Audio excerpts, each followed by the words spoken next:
안녕하세요. 숲사장입니다. 오늘 구독자 1000명 기념으로 Q&A 한다고 질문 적어달라고 말씀드렸는데 제가 최대한 공통적인 거는 빼고 정리를 했는데도 실까요? 이렇게 있었어요. 제가 답변 적은 양이 아직 답변을 다 못 적은 아이들도 있어가지고 이거는 그냥 영상 찍으면서 즉흥적으로 말해보려고 일단 시작해볼게요. 처음에는 좀 간단한 질문 먼저 답변해드리고 갈게요. 포장 구매처가 궁금하다고 하셨는데 포장은 저는 품목이 많다 보니까 어떤 걸 여쭤보시는지 잘 몰라가지고 대체적으로 많이 쓰는 사이트를 말씀드리면 페이퍼앤코, 패키지 팩토리, 수앤토, 그리고 트윙클 팩토리, 푸른비몰 이렇게 5개 쓰고 있고 요 5개 안에서 거의 케이크 박스랑 답례 박스 구매한다고 생각하시면 될 것 같아요. 그 다음 공방평수가 어떻게 되냐고 여쭤보셨는데 큰 사무실을 반으로 나눠서 쓰고 있어가지고 출입문은 하나인데 이제 그 안에 가게가 2개 있는 형식이거든요. 총 평수는 60평이에요. 그래서 거기서 반 나눠서 저는 30평 정도를 사용하고 있어요. 그 다음 스크래퍼 사이즈 여쭤보셨는데 그거는 수피아 샵에서 무지개 설기 만드는 용으로 나온 아크릴 스크래퍼예요. 그래서 그거는 한 15,000원 정도에 구매하실 수 있고 길이는 26cm 정도 돼 있다고 사이트에 적혀 있었어요. 레터링 잘 쓰는 비법. 앙금이 다 그렇지만 연습이 중요한 것 같아요. 선생님들마다 앙금 반죽이 다르잖아요. 레시피가. 농도도 다르고. 그래서 내가 쓰고 있는 앙금 반죽의 특성을 조금 이해를 하셔야 글을 쓰기 쉽지 않을까. 그리고 악력도 다르기 때문에 내가 정말 손에 무리가 안 가는 정도의 농도를 찾으셔야 돼요. 저는 글씨를 0번으로 쓰고 있거든요. 보통 꽃을 짤 때 앙금으로 하면은 손목이 되게 아파요. 진짜 온 힘을 다해도 잘 안 나와요. 그래서 생각보다 엄청 묽게 쓰고 그리고 앙금이 공중에 대고 짜도 잘 늘어나서 붙어 있는 그 정도 농도이기 때문에 꼭 글씨를 쓸 때 우리 연필로 쓰는 것처럼 종이에 대고 쓰는 게 아니라 그 위에 살짝 공중에 떼고 쓰셔야 돼요. 그렇게 써야 이제 앙금이 눌리지도 않고 울퉁불퉁하지 않고 일정한 힘으로 써지는 것 같아요. 그리고 연필로 쓸 때 그 획 순서랑 앙금 레터링 쓸 때 획 순서가 다르거든요. 그래서 그것도 한번 체크해 주시고 글자를 받침이 없는 글자 그거랑 받침이 있는 글자의 자음 크기를 똑같이 쓰면 안 돼요. 그러면 똑같이 쓰면은 받침이 없는 글자는 글자가 작은데 받침이 있는 글자는 글씨가 커지겠죠? 그렇게 하면 전체적으로 봤을 때 이게 균형이 안 맞고 높낮이가 달라질 거잖아요. 그러면은 글씨를 못 쓴 느낌이 나요. 그 다음 창업 결정하게 된 계기랑 준비 기간이 어떻게 되냐는 질문이 가장 많았는데 저는 창업 결정을 먼저 하고 수업 등록을 했어요. 그 전에 뭐 원데이라든지 이런 체험을 해본 적은 한 번도 없었고 그냥 원래 다니던 직장을 그만두면서 원래 하던 일은 다시 하긴 싫어가지고 제가 블로그를 하고 있었어요. 이제 쉬는 동안 뭐라도 하나 하면 좋겠다 싶어가지고 블로그를 하고 있었는데 블로그 광고 배너에 갑자기 앙금플라워 떡케이크가 제 눈에 띈 거예요. 저는 떡케이크를 그때 처음 알았어요. 그래서 제 기준으로는 이거 신박하다 이 생각을 갖고 있어가지고 바로 그날부터 이제 창업반 알아보고 바로 등록해가지고 수업을 듣기 시작했는데 그렇게 8주 수업이었어요. 8주 수업이었고 수업을 들으면서 맨날 집에서 맨날 꽂자고 다음날 손 팅팅 부어가지고 손 이렇게 안 쥐어지고 그런 식으로 창업반 내내 지내다가 안 되겠다. 어차피 내가 창업을 할 거면 그냥 빨리 상가를 구해서 처음에는 연습실 개념으로 쓰다가 차차 오픈을 해야겠다. 이 생각이 들어서 4주차, 5주차 때 상가를 구하게 됐고 8주차가 끝났어요. 창업반 수업은. 와중에 주문이 들어왔어요. 그래서 그 주문을 받아서 그날이 오픈 날이 되었어요. 저는 진짜 무지해서 할 수 있었던 일인 것 같아요. 지금 생각해보면. 저는 혼자 연습하는 거는 아무래도 어느 정도 한계가 있다고 생각하고 실전에서 부딪혀가면서 배우는 게 더 많다고 생각하거든요. 그때 얻어지는 노하우들이 더 많아가지고 저는 빨리 오픈하길 잘했다라고 생각이 들어요. 그 다음, 떡을 배우고 싶은데 어느 방법으로 배워야 할지 모르겠다는 분들도 많았어요. 저는 어떤 식으로 배웠는지 궁금해 하시기도 하셨고, 저는 케이크는 아까 말씀드린 대로 창업방 검색해서 제가 원하는 스타일의 공방을 찾아서 들었고, 그 외 품목들은 배우고 싶을 때 그냥 하나하나 따로 검색해가지고 마음에 드는 공방을 찾아가지고 수업을 들었어요. 그 다음, 협회 소속이신가요? 아니면 협회를 추천하시나요? 이런 협회 관련 질문들도 있었는데, 일단 저는 협회가 없습니다. 협회 추천은 또 저는 협회가 있지 않기 때문에 선뜻 추천, 비추천을 말씀드리긴 어려운데, 협회를 고를 때 주의할 점을 말씀드리면 좋을 것 같아요. 첫 번째 꽃스타일은 선생님들 마음에 드시는 꽃스타일을 가셔야 되고, 그리고 정말 협회원들이랑 소통이 잘 되는 협회인지, 또 협회원들한테 혜택이 많은 곳, 이 네 가지가 협회를 고를 때 가장 중요한 것 같고, 저는 사실 협회가 없어서 처음에는 조금 힘들었어요. 왜냐면 협회가 있으면은 그만큼 선배 사장님들이 많다 보니까 물어볼 때도 있고, 아니면 뭐 협회 전용 카페라든지 그런 거를 이용하기도 하고, 그래서 정보를 얻기 조금 더 쉽지 않았을까? 이 생각이 드는데, 저는 또 열심히 검색을. 일단, 떡 제조기능사 자격증 있는지 여쭤보셨는데요. 저는 없어요. 근데 이제 내년 목표로 갖고 있긴 하거든요. 일단 원래 새해 다가오면 다들 그런 새해 목표 같은 거 정하시잖아요. 그런 느낌으로 저는 내년에 떡 제조 기능사 자격증을 따볼까 생각 중입니다. 오픈할 때 단일 품목으로 오픈한 게 좋은지 아니면 동시에 여러 가지 품목을 준비해서 오픈하는 게 좋은지 여쭤보셨는데요. 저는 케이크만 배우고 오픈했었는데 이 부분은 제가 정답이 아니에요. 저는 오픈한 당시에 주위에 공방이 없었고, 그래서 그런지 떡 케이크 하나만 해서 오픈했을 때도 고객님들이 찾아주셨던 것 같아요. 한 3개월 정도 지나고 100일떡을 추가했거든요. 확실히 100일떡을 추가하니까 수입이 달라지긴 하더라고요. 그 케이크의 빈자리 수익을 100일떡이 채워주는 느낌? 대신 할 일이 두세 배로 늘어나고 이제 포장 자재라든지 재고 관리해야 되는 재료들의 양이 꽤 많아져요. 그리고 주말 같은 때에 케이크랑 백일떡이 동시에 들어오면은 동시에 준비를 할 수 있다. 그런 사장님들이라면 동시에 가지고 오픈하는 게 좋긴 하겠죠?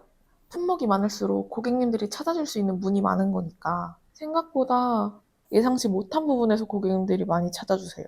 그래서 저도 케이크 먼저 하고 백일떡 3개월 뒤에 시작했다 했잖아요. 그 사이에 혼자 조각설기는 판매를 했어요. 왜냐면 조각설기 레시피가 케이크 시트 레시피랑 똑같기 때문에 틀만 변경된 거니까 똑같은 레시피로 다른 품목을 판매할 수 있는 거잖아요. 그래서 그런 식으로 겹치는 재료 위주로 품목을 늘리다 보면은 조금 재료 관리가 수월하실 거예요.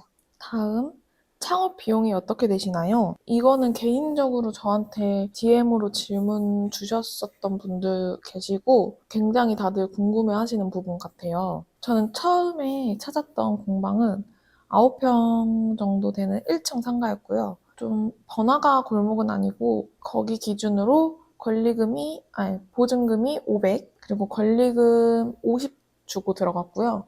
인테리어는 셀프 인테리어로 돈을 아끼자 이 생각으로 진행을 했었기 때문에 인테리어에서 돈이 많이 들진 않았는데 뭐 싱크대 설치하는 비용 70만 원 정도, 그리고 전기 공사를 했었어요. 전기 공사 한 100만 원, 그다음 냉장고 중고로 사가지고 한 50만 원 정도 들었고요. 그 외에 잔잔바리 도구들이랑 이런 거는 제가 그때그때 필요할 때마다 조금씩 사가지고 한 300만 원 정도 쓴 것 같아요. 뭐 스탠드 믹서라든지 물솥, 인덕션, 뭐 찜기들, 그의 도구들, 그리고 뭐 커튼, 뭐 작업대, 포장 부자재, 정말 사소한 것까지 하면 뭐 키친타올, 휴지, 슬리퍼 뭐 이런 것까지 다 잔잔바리 해가지고 한 300 정도 쓴 것 같고요. 그리고 페인트 칠은 저랑 남편이랑 둘이 같이 했기 때문에 그냥 페인트 가격 한 20만 원 나온 것 같아요. 6개월까지는 돈 벌면 쓰고 돈 벌면 쓰고 이랬던 것 같아가지고 처음에 그 부분을 제외하고서는 한 1,500 정도 쓴 것 같아요. 보증금 포함해서 1,500 정도니까 뭔가를 구매한 거는 1,000만 원 정도 들었습니다. 그 다음 순수익 대비 워라밸 좋은가요? 라고 질문하셨는데 내 사업을 내가 직접 꾸려나가는 입장이면은 일 이꼬르 내 삶 이렇게 돼요. 그래서 사실 휴무날이라고 공지를 해도 겉으로 주문만 안 받겠다 이 소리지 할 일은 많아요. 대신 반대로 일거리 양을 내가 직접 조절할 수 있잖아요. 직장인이랑 다르게. 그러니까 워라밸을 되게 중요시 여기는 분이시다 하시면은 그 일의 양을 내가 정확히 정해놓고 난 이만큼만 받겠다. 정해놓고 작업하시면 되겠죠. 대신 일을 줄이는 만큼 수익에서 그대로 나타나기 때문에 그 워라밸을 따지는 그 기준을 직장인 기준이랑은 다르게 봐야 될 것 같아요. 저는 일거리가 많은 게 제 삶이 더 행복하더라고요. 만약 그것보다는 조금 더 나한테 중요도가 높은 우선순위가 있다. 그 우선순위 때문에 시간을 조금 더 자유롭게 쓰면서 일도 하고 싶다 하시면은 큰 메리트가 되는 거겠죠, 그 부분이. 순수익 대비 워라밸이라고 말씀하셨으니까 저는 일이 많은 만큼 제 삶이 더 행복하다고 했잖아요. 일이 많은 만큼 수익이 많기 때문에 제 삶이 행복한 것 같아요. 직장 생활할 때는 내가 열심히 일해도 결국 최대로 받을 수 있는 월급이라는 게 정해져 있잖아요. 그렇기 때문에 사실 그때 당시에는 열심히 일해야지 하는 그런 욕구가 많이 없었어요. 약간 시간 때우기 급급했던 이제 나와서 제 일을 하고 나서는 조금 더 내가 하는 만큼 벌 수 있고 그러다 보니까 더 열심히 하게 되고 내가 조금만 덜 쉬면 이만큼 더 할 수 있는데 갈수록 사실 시간을 유동적으로 쓸 수 있어도 사실 안 쓰게 되고 일하는데 더 쓰게 돼요. 그거에 연결돼서 떡공방을 추천하시나요? 이런 질문도 받았는데 저는 떡공방을 혼자 일하는 거 좋아하시고 조금 능동적이신 분들 이렇게 추천드려요. 1인 공방이 많잖아요. 많아도 뭐 자매끼리 하시는 분들 아니면 남편이랑 부부끼리 하시는 분들 거의 다 1인 공방으로 오픈하시는 분들이 많기 때문에 뭐 고객님들 픽업하거나 아니면 상담할 때 그때 제외하고는 사람을 만날 일이 그렇게 많이 없어요. 그래서 계속 혼자 일하게 되는데 생각보다 혼자 일하는 게 저는 되게 좋아하는 편인데도 가끔 외로울 때가 있어요. 뭔가 그래서 이 일을 하면서 사람을 만날 때 말이 많아졌어요. 원래는 진짜 말이 없는 편이거든요. 또 아침형 인간이신 분들 그리고 체력 너무 약하지 않으신 분들한테 추천드립니다. 밤새야 되는 일, 새벽 작업 이런 게 많다 보니까 이런 게 반복되면 체력적으로 조금 많이 힘들 수가 있어요. 그래서 저도 밥을 잘 챙겨 먹는 네, 그런 거라 네, 그런 분들한테 추천드립니다. 떡국방 오픈 시 꿀팁 또는 고려해야 할 점 이거 많이 문의 주셨는데 저는 일단 오픈하려면 상가 알아볼 때 주변 상권을 많이 보셔야 한다고 생각해요. 그 상권 안에 같은 업종이 있는지 없는지 그리고 그 지역 평균 나이대를 보시는 것도 좀 도움이 되실 것 같아요. 행사가 몰리는 나이대가 있잖아요. 보통 지금 제 나이대가 그렇긴 한데 만약 아이를 낳으셨다. 돌 100일 그 이후에는 어린이집 답례, 결혼식 답례 이런 거 많이 찾아주시고 부모님이 환갑 칠순 맞이하시는 분들이 많기 때문에 그렇게도 찾아주실 수 있고 그 찾으시려는 매장 근처에 행사를 많이 하는 식당들이 있잖아요. 뭐 상견례라든지 환갑 칠순 그런 행사를 많이 여는 한식당 같은 대형 식당이 근처에 있으면은 그것도 도움이 되더라고요. 저도 그래서 간간히 근처에 큰 식당이 있어가지고 문의 주시는 분들 보면은 그 식당으로 배달 가능한가요? 이렇게 하시는 분들도 많고 아니면은 가기 전에 들려서 이렇게 가시는 분들도 꽤 많아가지고 그런 식당이 있는지도 보는 게 좋은 것 같고 그리고 가장 중요한 게 월세랑 고정 지출이 적어야겠죠? 사실 마음에 들면은 비싸긴 해요.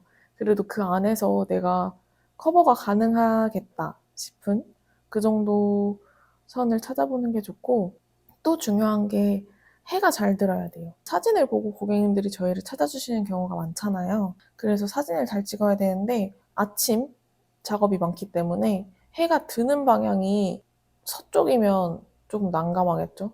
노을 질 때만 들어오니까. 그리고 작업 때는 진짜 클수록 좋아요. 작업대는 클수록 좋고 최대한 물건들을 수납해야 되니까 상부장, 하부장 꽉꽉 채워서 하시는 게 좋아요. 생각보다 저희가 정말 짐이 많아요. 제가 9평에서 오픈했다가 1년 만에 상가로 옮긴 것도 점점 창고가 되어가는 느낌이어가지고 옮긴 거였거든요. 그리고 내가 앞으로 추가할 품목이 많다 하시면은 저는 개인적으로 10평 이상 되는 상가 구하시는 게 좋다고 생각하고 10평에서 15평 사이 그 정도가 딱 적당하다고 생각합니다. 이 정도 생각을 했는데 만약 더 생각이 나면 제가 앞으로 영상에서도 많이 말씀드릴게요. 공방 운영하면서 하지 말아야 할 점. 저는 옆 공방이랑 내 자신을 비교하는 걸 하지 않았으면 좋겠어요. 이게 비교하다 보면은 계속 왜 나 이렇게 되는데 왜 옆엔 더 잘 되고 난 왜 안 되지? 이 생각이 들 수밖에 없거든요. 그렇게 비교하는 과정에서 좋은 아이디어가 나올 수 없다고 생각해요, 저는. 그 다음 홍보 방법. 저는 따로 홍보를 해본 적이 없어가지고 각 홍보에 따른 효과에 대해서 말씀드리기가 조금 어려운데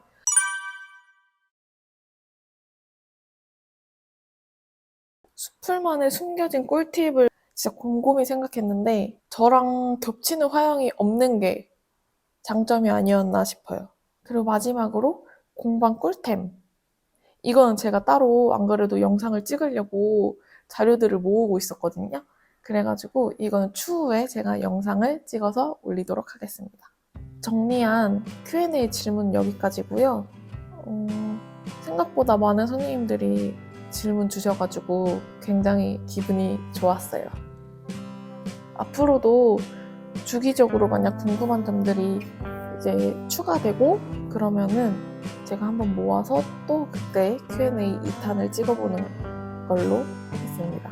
그럼 이번 한 주도 즐거운 한 주 되시고 행복하세요.